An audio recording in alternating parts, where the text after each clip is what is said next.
Okay, I'm live. This usually on Saturdays is my relaxed day at the office, but I've been getting a ton of calls because there's a lot of people out there looking to buy a house. And I got a call from a realtor that put me with a client. He makes $65,000 salary, and when we buy or two, 65,000, and he told me that his friend just bought that they just bought a house for a lot more than what I was telling him. So this quick video is just to show you, and I wrote this and I explained this to the buyer, but it's just to give you an idea of what we go for from. So how much can I afford? And don't judge me because I'm in sports clothes. Anyway, how much can I afford if I make $65,000? So everybody that makes $65,000 doesn't have the same debt. I can have no debt, or I can have a ton of debt. So let's compare these two clients really quick. So $65,000 divided in 12 months is $5,400 a month. Now remember, this is not gross. This is not what you bring at home. You probably are bringing home $4,500, but for qualifying purposes, I will use gross income. So exactly your salary. So we have two buyers, right? We have a buyer one and we have a buyer two. They both make $65,000 income. The buyer one has a car payment that is $250 a month, and then credit card payments. Let's say 4 credit cards, minimum payment is $25 each, so that's $100. So total debt, buyer one has $350. Buyer two, the one that I just spoke to like an hour ago, he has a $550 car payment, credit cards, minimum credit card payments, and when I say minimum again is $35, $75, not what you sent, is the minimum that will report in your credit. So adding that, let's say $200, and then in student loans, even though that with the CARES Act, everybody is at zero and nobody's making payments, for qualifying purposes, I have to calculate 1% of your total balance for a regular conventional or FHA. So let's say $100 in minimum payment. So if you add $550, $200, $100, it's $850. So again, we have buyer one, $350, and then buyer two, $850.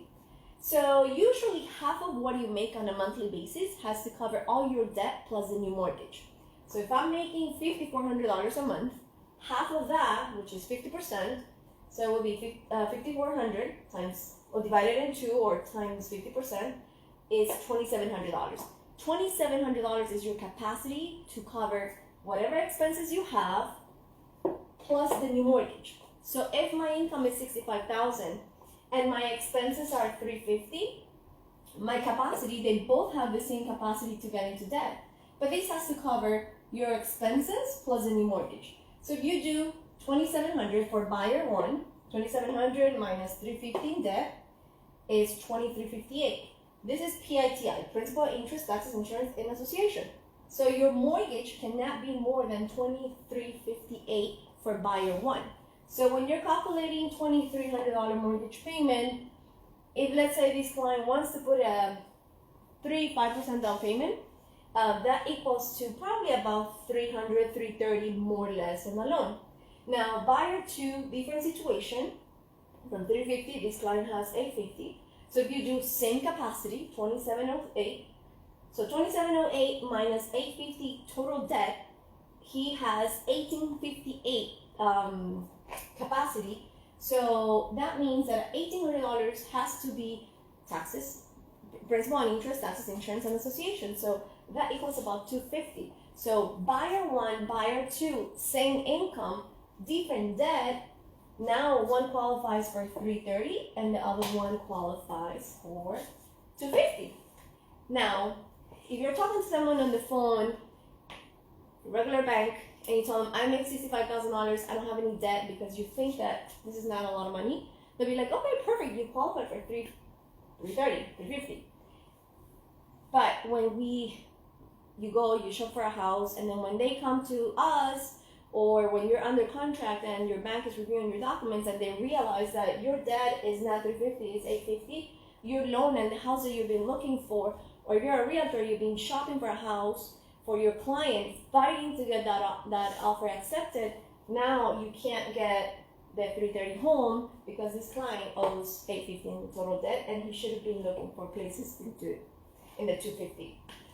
So I hope that was a little clear. I know that it went fast, but if you have any questions, feel free to call me.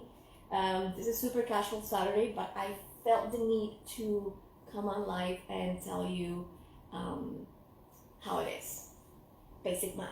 So if you have any questions, call me. Okay, thanks.